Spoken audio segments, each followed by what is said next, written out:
পূর্বের কথা মোতাবেক এখন থেকে পুরো দেশকে তুফানের হাতে তুলিয়া দেব।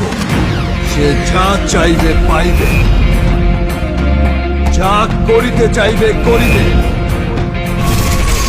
তাহাকে কোনো কিছুতেই বাধা দেয়ার এখতিয়ার কেউ রাখিতে পারবে না।